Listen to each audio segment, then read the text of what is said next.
Welcome to this week's episode of Global Intelligence Weekly Wrap-Up, covering the week ending September 6, 2024.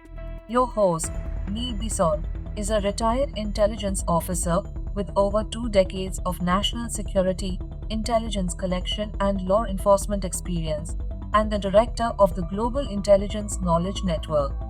Each week, Neil scours the latest global news to find the latest stories and bring you expert analysis and insights on the most critical developments in international intelligence, foreign interference, terrorism, national security, and everything spy-related.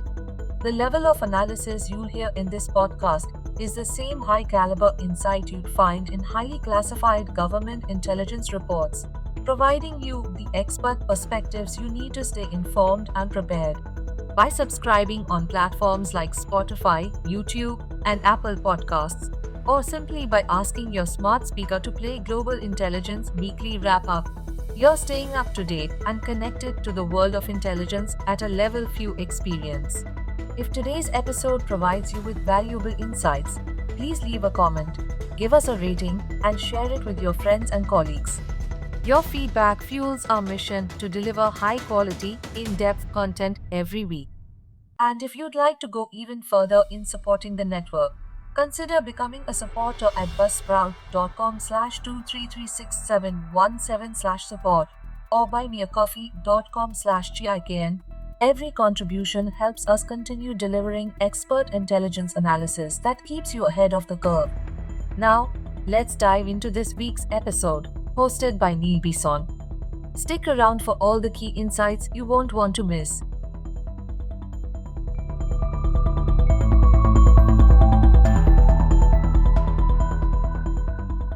Hello, welcome back to the Global Intelligence Weekly Wrap-Up. In our first story, we start off with the world of cyber as we dive into a significant development out of South Korea. The South Korean government has just unveiled a comprehensive cybersecurity plan, which includes an offensive cyber defense strategy aimed at proactively countering threats in cyberspace. This plan, known as the National Cybersecurity Basic Plan, outlines 100 actionable tasks and marks a decisive shift in how South Korea approaches its cyber defense. At the heart of this announcement is South Korea's shift from traditionally defensive posture in cybersecurity to a more aggressive, proactive stance. This new offensive cyber defense strategy is designed to detect, identify, and neutralize threats before they can compromise national security. One of the key aspects of this strategy is its focus on countering disinformation, including deepfakes, which has been increasingly prevalent and pose significant risks to public opinion and social stability. From an intelligence perspective, this shift is highly significant. Cyber threats are evolving rapidly, and the ability to preemptively disrupt malicious activities is crucial for maintaining national security from any country. The inclusion of measures to counter deepfakes, especially in the context of sexually exploitive content, underscores the growing recognition of how digital tools can be weaponized to undermine social order. To provide some context, this new plan follows South Korea's national security strategy, announced in February.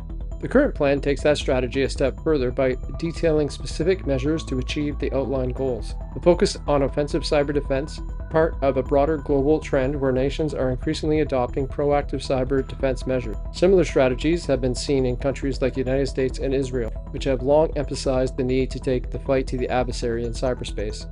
This shift is also reflective of the increasing sophistication of cyber threats. North Korea, for instance, has been known for its aggressive cyber activities, including cyber espionage and cyber-enabled financial crime. South Korea's new plan explicitly mentions countering North Korean cyber propaganda and agitation, highlighting the persistent threat posed by its northern neighbor. During the briefing, a senior Korean official, speaking on the condition of anonymity, emphasized that the country is aligning with global trends by shifting from a predominantly defensive to a more proactive approach in cybersecurity. This move is essential for staying ahead of adversaries who are constantly seeking to exploit vulnerabilities in cyberspace. From my professional perspective, this proactive stance is a necessary evolution in the field of cybersecurity. As the digital landscape becomes more contested, the ability to detect and neutralize threats before they manifest is key to maintaining national security. The focus on deepfakes is particularly relevant, as these AI-generated videos and images are becoming increasingly convincing and could be used to spread disinformation or manipulate public opinion on a massive scale. South Korea's new offensive cyber defense strategy represents a significant step forward in the country's cybersecurity efforts. By adopting a more proactive approach, South Korea is positioning itself to better defend against the increasingly complex and sophisticated threats in cyberspace. However, this does have repercussions for Western countries as well. South Korea is not beyond participating in espionage activities against Western powers. In July, Sue Mi Terry, a former CIA analyst and prominent expert on East Asia, was arrested on federal charges after she was accused of acting as an undeclared agent of South Korea government. South Korea's new focus on offensive cyber activity is an indication that the cyberspace is becoming more and more sought after as a domain for intelligence and national security organizations to employ their craft.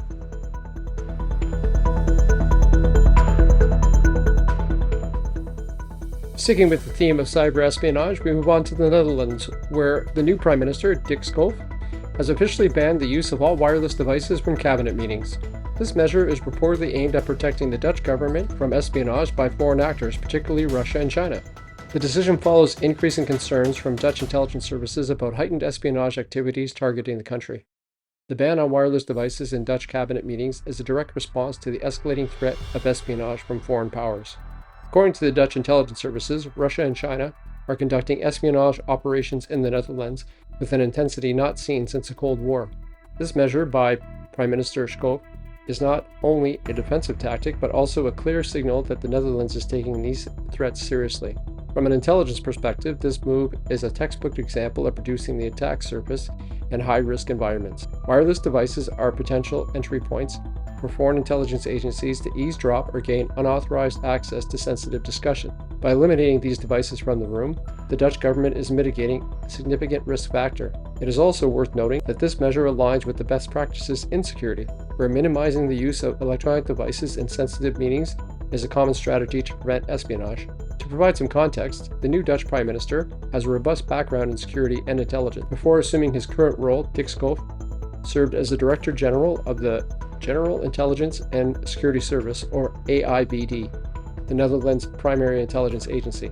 His extensive experience in counterterrorism and signals intelligence undoubtedly influenced his decision to implement this plan. Schoof's rise to the position of Prime Minister is also noteworthy. He was chosen as a compromise candidate following the formation of a right-wing coalition government led by Geert Wilder's Freedom Party, or the PVV. Despite the PVV's leading position, the coalition agreement stipulated that none of the party leaders, including Wilders, could serve as a prime minister. This unique political arrangement underscores the complex dynamics at play in the current Dutch government. In his comments to reporters, Prime Minister Schoof highlighted his experience in the intelligence community as a key factor in his decision to ban wireless devices.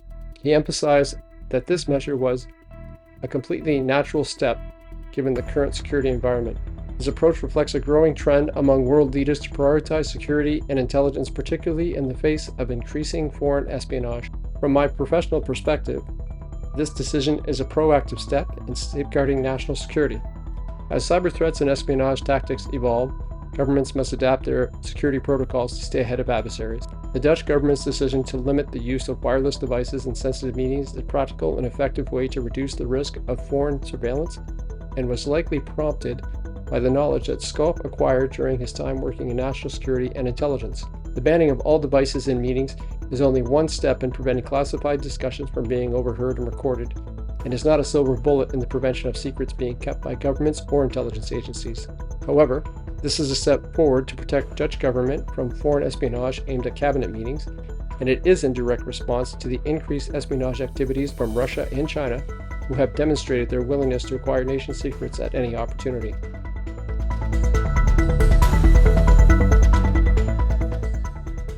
In our next story, we move our focus to a serious security alert issued by Germany. German authorities have warned about unconventional incendiary devices being sent via freight services across Europe. This alert comes after several incidences where parcels caught fire while in transit, raising concerns about the potential sabotage activities. Germany's Federal Criminal Police Office, the BKA, and the Domestic Intelligence Agency, the BFV, have issued a critical warning to logistics and aviation companies. The alert comes after a series of incidents where parcels sent by private individuals across Europe caught fire during transit. The authorities believe that these unconventional incendiary devices were deliberately sent to damage freight services and logistical infrastructure in Western countries. From an intelligence perspective, this development is alarming, as it highlights the growing threat of sabotage within Europe. The possibility that these incidents could be linked to hostile actors, such as Russia, adds another layer of complexity to the situation. Although Russia was not explicitly mentioned in the official warning, security sources have not ruled out the connection, especially given the increasing threats of Russian sabotage activities in Germany. This alert underscores the vulnerability of supply chains and critical infrastructure to unconventional attacks. The use of incendiary devices in parcels is a tactic designed to cause maximum disruption with minimal detection, making it a potential threat in the current geographical and geopolitical climate. The warning from German authorities follows a specific incident at the DHL Logistics Center in Leipzig, which serves as the company's global air freight hub. In July, a parcel containing an incendiary device sent from the Baltic states caught fire and set ablaze an entire freight container. Fortunately, the fire was quickly extinguished, but the incident raised significant concerns about the security of freight services across Europe. This is not the first time Germany has faced such threats of sabotage. In recent months, there have been increased reports of Russian sabotage activities across Europe, particularly in Germany. For instance, the BFB has previously warned about drone flights over critical infrastructure, which has been attributed to Russia. The temporary elevation of security threats at the NATO airbase in Gelsenkirchen last week due to a potential Russian drone threat is another example of the growing concerns in the region. DHL has acknowledged the security risk and has taken measures to protect its network, employees, facilities, and customer shipments across Europe. The company is fully cooperating with the relevant authorities to ensure that these threats are mitigated. In my professional analysis, these incidents are indicative of broader strategy by hostile actors to disrupt Western infrastructure and sow chaos. The unconventional incendiary devices in parcels is a low-cost, high-impact method that can cause significant damage and panic. The increasing brazenness of these acts, particularly in the context of the ongoing geopolitical tensions with Russia, suggests that such threats may become more frequent. The air freight security alert issued by Germany is a reminder of the evolving nature of the threats in today's world. The incidences involving incendiary devices and parcels are a clear indication that sabotage activities are on the rise, and they underscore the need for heightened vigilance and robust security measures. The safety of our supply chains and critical infrastructure depends on our ability to adapt to and counter these emerging threats.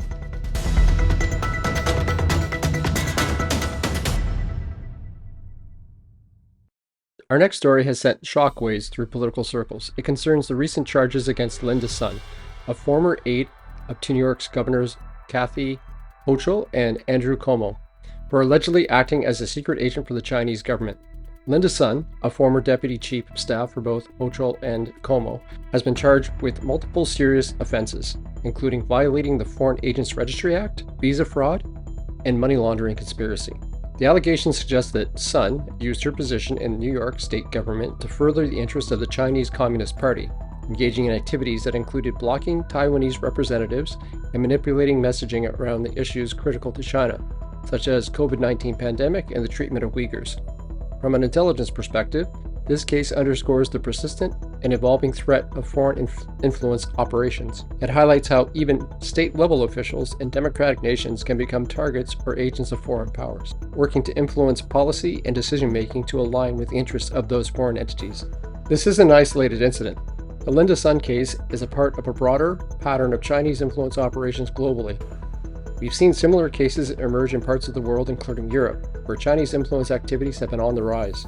For instance, just recently, there were reports about Chinese operatives attempting to influence elections in several European countries by funding political campaigns and using social media disinformation tactics.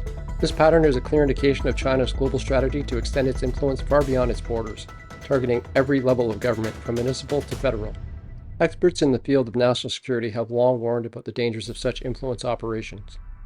The allegations against Sun have reignited discussions around the need for stronger defenses against foreign influence and interference at all levels of government. This case also demonstrates that individuals willing to participate in this activity are not always coerced to do so by strong-arm tactics against family members back in their former country of residence. Sun and her husband appear to have been generously compensated for their efforts by the Chinese government. This is demonstrated by the lavish lifestyle they live, including owning a 2024 Ferrari and a multi-million-dollar home. As a retired intelligence officer, I can say that the ability of a foreign power to infiltrate and manipulate democratic institutions poses a significant threat to national security and the integrity of our democratic processes. The case of Linda's son is yet another reminder of the pervasive threat of foreign interference, particularly from the state of China. As we move forward, it will be crucial for Canada and its allies to remain vigilant and to take proactive measures to safeguard our democratic institutions.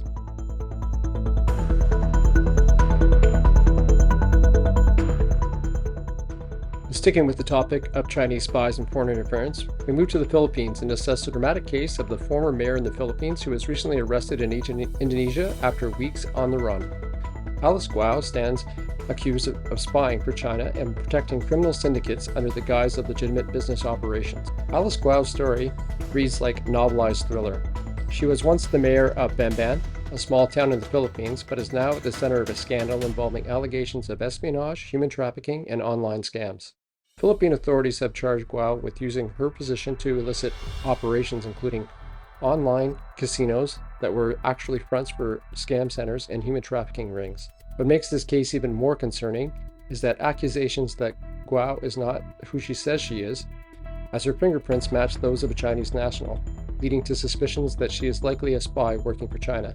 From an intelligence standpoint, this case highlights the complex and often hidden nature of espionage and foreign influence. Guo's ability to evade capture for so long, moving through multiple countries before being arrested in Indonesia, speaks to the lengths that individuals and possibly state actors will go in order to protect their interests and evade justice. The arrest of Alice Guo is not just a local issue, it's part of a larger geopolitical struggle between the Philippines and China. The two nations have been locked in a tense standoff over territorial claims in South China Sea, and Guo's case adds another layer of complexity to their relationship.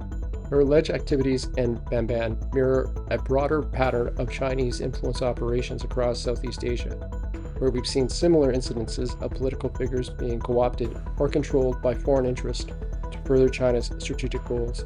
Guo's involvement in online casinos, known locally as Philippine Online Gaming Operations or POGOs, is particularly significant. These operations, which cater primarily to Chinese clients, have been under scrutiny for their links to organized crimes and human trafficking. The fact that Guo was able to protect these operations under the guise of legitimate governments shows yet again how corruption and foreign influence can undermine national security. Experts in Southeast Asian politics and national security have noted that this case is a wake-up call for the region. The ease with which Guo allegedly facilitated criminal activities and evaded capture points to serious weaknesses in the region's law enforcement and border security system. As a former intelligence officer, I can attest to the integration of criminal syndicates and foreign intelligence operations pose a significant threat to regional stability. It also raises important questions about how deeply foreign influence has penetrated local governments in Southeast Asia. However, given the potential difficulty Guo's arrest and trial could be for Chinese espionage operations abroad, I'm surprised that an exfiltration operation wasn't utilized by Chinese government to return her to China. Whether this is a reflection of how China treats their assets or just a case of poor planning, I'll leave that to the listeners to decide. The arrest of Alice Guo is a significant development in the ongoing battle against foreign influence and organized crime in Southeast Asia. This case is likely to have far-reaching implications, both for the Philippines as it seeks to root out corruption, and for the broader region as it grapples with the threat of foreign espionage.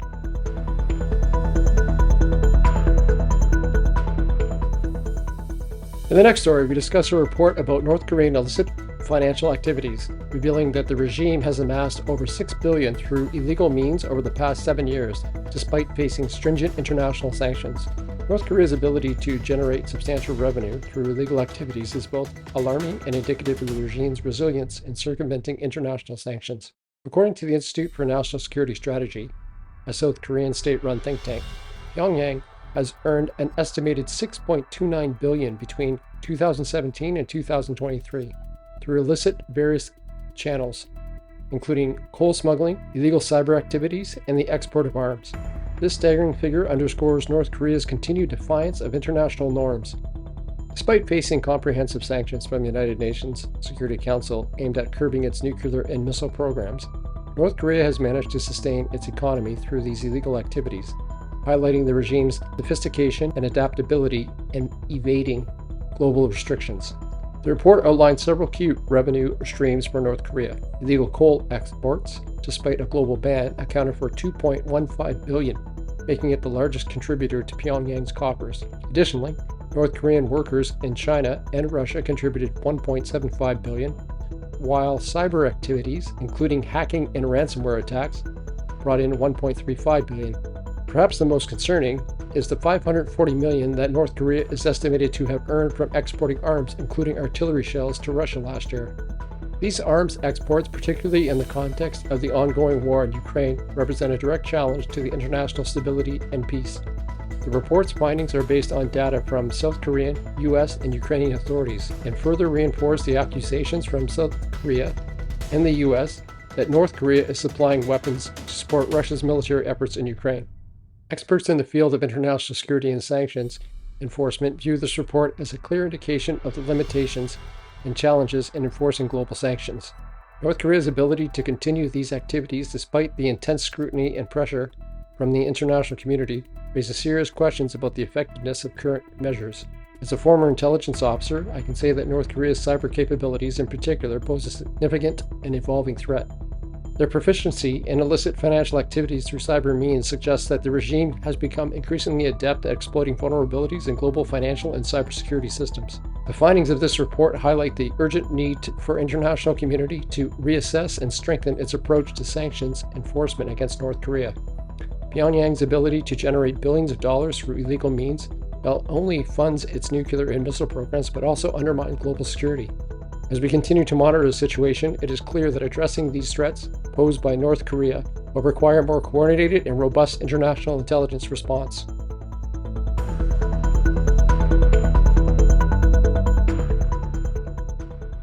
In this week's final story, I return to Canada, where we are covering a troubling case that highlights the continued threat of homegrown terrorism, the arrest of Mohammed Shahzeb Khan, a Canadian resident and Pakistani national. The 20-year-old is alleged to have planned a terrorist attack on a Jewish center in Brooklyn, New York, intending to kill as many Jewish people as possible on October 7th, anniversary of Hamas' attack on Israel. Khan, also known as Shahzeb Jadoun, was taken into custody this week near the U.S.-Canadian border by the RCMP as he attempted to cross into the United States to carry out this horrific attack. According to U.S. Attorney General Merrick Garland, Khan was inspired by ISIS and had expressed the desire to create a real-world Islamic State cell within North America. This case underscores the evolving nature of homegrown terrorism and the increasing role of encrypted communication in enabling extremists to plot violent attacks while avoiding detection. Khan allegedly used encrypted messaging apps to communicate with his plan with undercover agents, even requesting them to purchase automatic and semi-automatic weapons. From an intelligence perspective, this highlights the challenges posed by modern communication technologies and counterterrorism efforts. Khan's case is not isolated. It comes on the heels of a similar incident involving the arrest of Ahmed El-Didi and his son in Toronto earlier this summer on terrorist-related charges. These arrests spooked Khan, prompting him to temporarily halt his communications. However, the undercover officers were able to maintain contact and Khan resumed plotting, leading to his eventual arrest. This case bears strong similarities to other lone actor terrorism plots inspired by extremist ideologies. ISIS, though weakened militarily, continues to maintain an online presence, radicalizing and motivating individuals to commit acts of violence worldwide. According to the FBI's complaint, Khan boasted that his attack would be the largest on U.S. soil since 9/11, which shows just how dangerous and delusional his ambitions were. Both the FBI Director, Christopher Wray, and the RCMP Commissioner, Mike Duham, have condemned the plot as a horrific example of anti-Semitic terrorism. From my own professional perspective, this case reinforces the importance of cross-border intelligence cooperation between Canadian and U.S. authorities.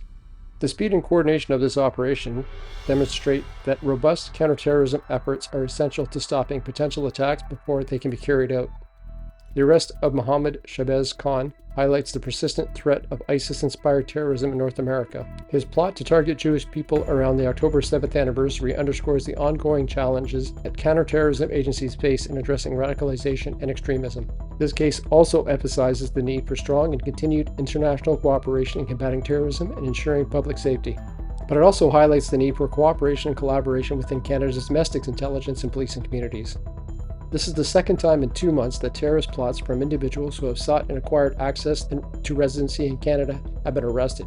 This shows that there is a problem with individuals acquiring access to Canada who are threats to the national security and the safety of Canada and Canadians.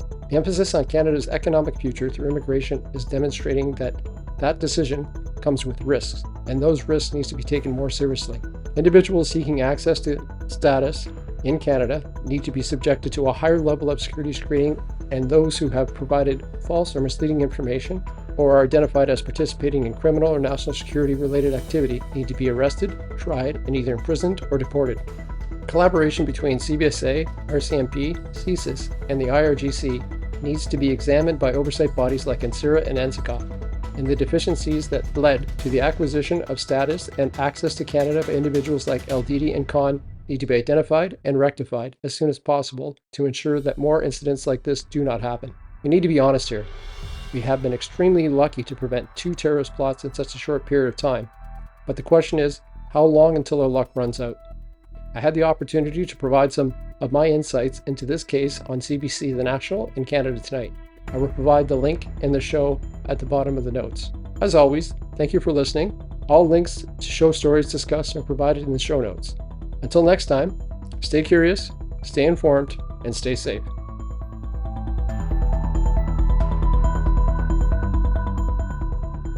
Thank you for tuning in to this week's episode of Global Intelligence Weekly Wrap-Up. A tremendous amount of effort goes into delivering expert insights and analysis on the critical global intelligence issues that shape our world. If you found value in today's episode, we'd appreciate your support. You can contribute by visiting buymeacoffee.com/kicken or buzzsprout.com/2336717/support.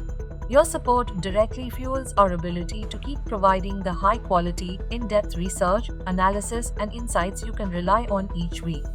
Whether it's a one-time donation or ongoing support, every contribution helps us continue to bring you the expert perspectives that matter. Before you go, don't forget to hit that like button, leave a comment, and share this podcast with your network. Your engagement helps us grow and reach more listeners who value real-world intelligence insights. Make sure to subscribe on Spotify, YouTube, Apple Podcasts, or simply ask your smart speaker to play Global Intelligence Weekly Wrap-Up so you never miss an episode. We appreciate your continued support, and we'll be back next week with more essential analysis and insights to help you understand the world of intelligence and how it affects you.